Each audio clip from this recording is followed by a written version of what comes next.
Hello বন্ধুরা, welcome back to my channel. তো আজকের সারা দিনের আমেজটা একদম ফুরফুরে। আমার আজকে সকালবেলা উঠে পড়েছি, এখন বাজে 8:30। প্রথমেই তোমাদের ঘড়িটা দেখিয়ে দিলাম, আর তারপরে এখানে আমি বিছানাটা তুলে নেবো। চলো তার আগে যাই জানলাটা খুলতে। তো জানলাটা খুলে দিয়েছি, এখন পর্দাটা সরিয়ে। আর রাত্রিবেলা এই পর্দাটা যখন আমি দিতে ভুলে যাই তখনই তোমার দাদাভাই রেগে যায়, কারণ এখানটা কাচ আর আলোটা সহজেই চোখে পড়ে। তো চলো এখানে ম্যাডাম ও আজকে উঠে গেছে, কারণ ওরও আজকে খুব আনন্দ। তো কেন খুব আনন্দ সবটা দেখতে পাবে, সবটা বলবো তোমাদের। তার আগে পুরো ভিডিওটা দেখতে থাকো। ওটা মুখে দেয় না।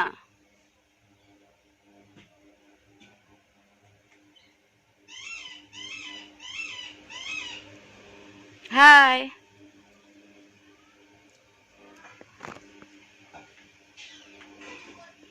তো মাম এখন চলে গেছে, আমাকে একদম পাত্তা না দিয়ে গুড়গুড় করে হাঁটতে হাঁটতে ওর ঠাম্মি কাছের, কারণ ওর ঠাম্মি বারান্দায় করছে চা। আর এইখানে আমি চলে এসেছি বিছানা গোছাতে, কারণ সকালবেলা উঠে এটাই আমার সবথেকে বড় কাজ। আর এইখানে ও নেমে যাচ্ছে, কারণ ওর ঠাম্মি একটা বাটি ধুতে কলপাড়ে গেছে।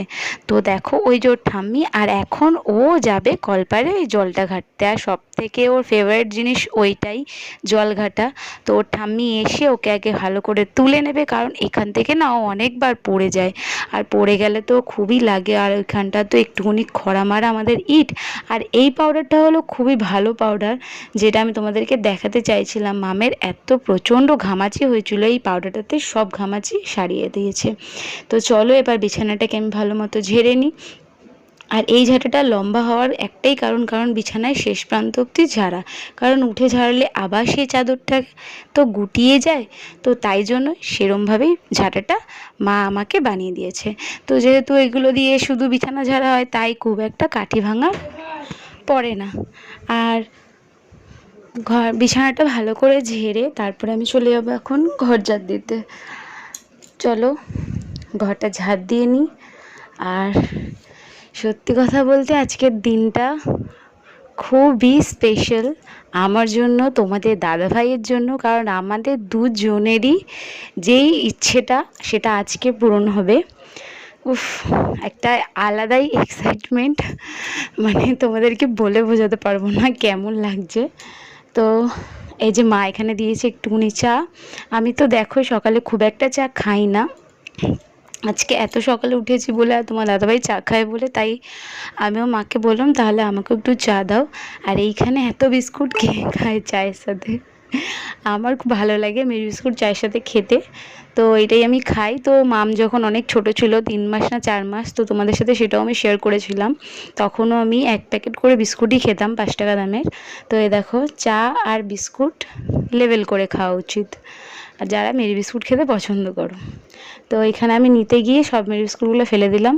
তো চলো একটা একটা করে আমি বিস্কুটটা খেয়ে নিই, তারপরে বেরোনোর আছে একটু ব্যাংকে। আমি আজ তোমার দাদাভাই বেরাবো। আর এই রোদের মধ্যে বলো না, একটু সকাল সকাল করেই বেরাবো, কারণ বেলায় সারপ্রাইজ আছে। তো তারপরে ম্যামকে খাইয়ে আমরা বেরিয়ে গেলাম ব্যাংকে। তো এখান থেকে আমরা লিলুয়া ব্রিজ হয়ে যাব।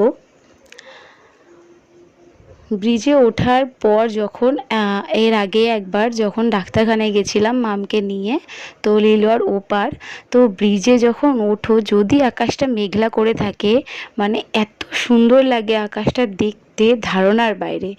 তোমাদেরকে যদি কোনোদিন আমি সেরম সিচুয়েশন পড়ে, আমি তোমাদেরকে অবশ্যই দেখাবো সেই আকাশটা কেমন লাগে দেখতে, একদমই আলাদা রকম লাগে দেখতে।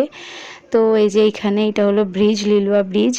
তো এই ব্রিজে অনেক গল্প আছে, তোমাদের পরে কখনো শেয়ার করব, আমার আর তোমার দাদাভাইয়ের অনেক গল্প, তো তোমাদের পরে কখনো শেয়ার করব।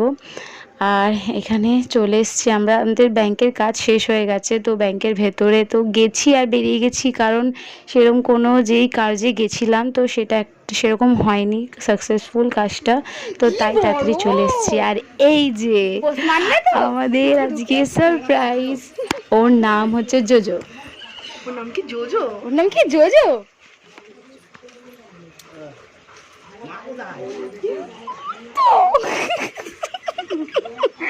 মন কোলে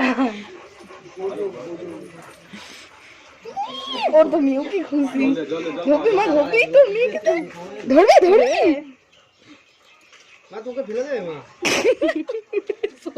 ওর ঘাড়ে উঠে যাবে টকবক টকবক ঘোড়া।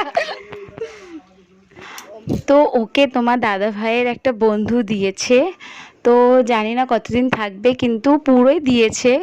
তো ওকে এখন ওকে যত্ন করাটা হলো সব থেকে বড় কাজ। আর এখানে ও ওকে স্নান করাতে নিয়ে চলে এসছে, তাও প্রথমে আমি দিয়েছিলাম ওকে মামের শ্যাম্পু, তাও মামের ঠাম্মি দেখেনি, নইলে আমাকে খুবই বকতো।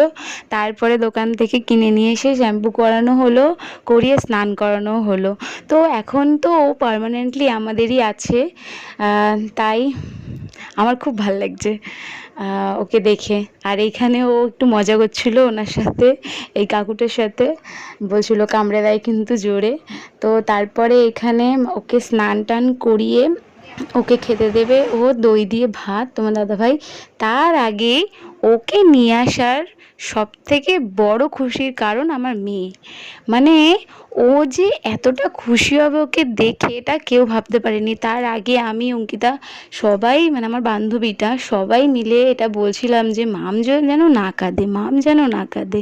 আর সত্যি কথা, ওর থেকে বেশি খুশি হয়তো কেউ হয়নি। ও এত খুশি হয়েছে যখন স্নান করানোর পর এখানে ঘরে নিয়ে এসে বসিয়েছে।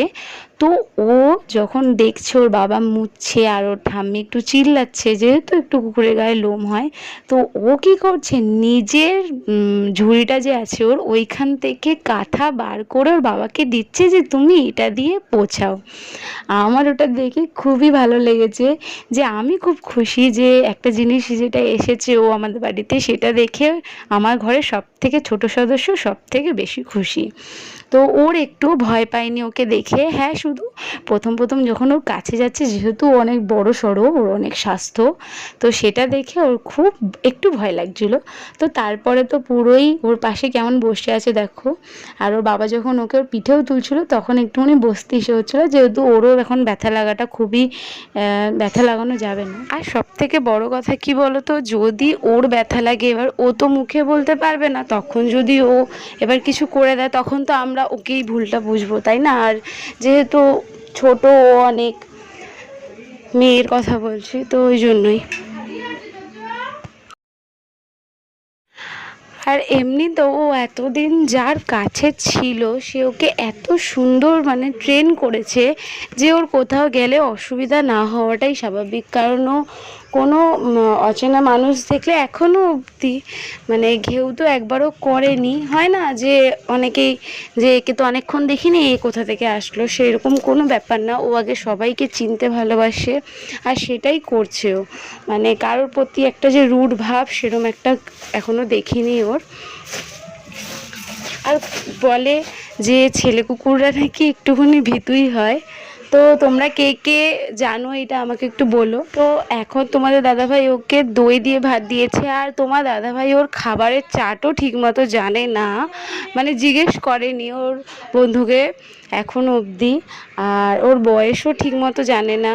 তো তোমাদের যারা একটু এক্সপিরিয়েন্স আছো তারা যদি দেখো ব্লগটা, আমাকে একটু জানিও ওর কত বয়স হতে পারে। আর ওকে এখন দই ভাত দিয়েছিল, খুব সুন্দর করে দই ভাতও খেয়ে নিল। হয়তো সব কিছুই মোটামুটি ভালো করে ট্রেন করা আছে। আর এইখানে আমি বসেছি ওর জন্য এখন পাখাটা ঠিক করতে। আর এতটাই গরম, আর আমাদের তো দুটো ঘরেই পাখা চলে। এবার ও যদি ঘরে না থাকতে চায় বা বারান্দায়, যখন ওকে একটা বসার জায়গা করে দেবো, বা যদি আমরা কেউ বাইরে থাকি তখন ওর জন্য, তাই জন্য আমি পাখাটাকে ঠিক করছি। পাখাটাতে কি হয়েছে, পুরো অনেক যে আমাদের যখন মেশিন চালাতো তখন সুতোগুলো পুরো পাখাটা যখন চলতো জড়িয়ে জড়িয়ে, এবার ওইখানটা জাম করে দিয়েছে, প্লেট ঘোরানোর ওইখানটা। তো সেটাকেই আমি এখন বসে বসে ছাড়িয়ে ওর জন্য পাখাটা ক্লিয়ার করব।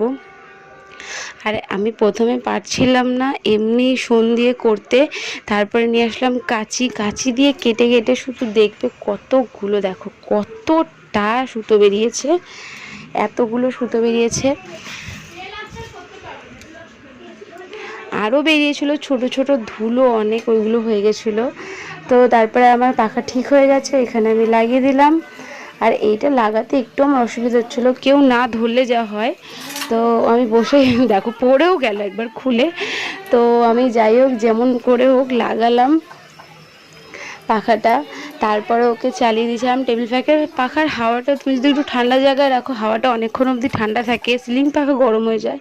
আর যেহেতু ওর অনেক গরম, তো আমি ওই জন্যই ওকে একটুখানি টেবিল পাখার নিচেই রাখার চেষ্টা করব।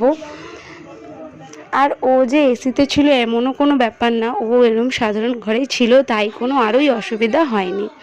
আর এইখানেও বসে রয়েছে এখন টেবিল পাখার তলায়, আমরা ঘরে বসে রয়েছি। ওকে পেতে দিয়েছিলাম একটা চট, কিন্তু ও চটে বসবে না, ও ওই মেঝেতেই বসবে। তো তারপরে আমরা সন্ধেবেলা ওকে নিয়ে একটু মজা করলাম, আড্ডা করলাম। আর ব্লগটা কেমন লাগলো অবশ্যই জানিও। ভালো লাগলে একটা চ্যানেলটা সাবস্ক্রাইব করে ছোট্ট লাইক করে ভিডিওটা শেয়ার করে দিও। টাটা।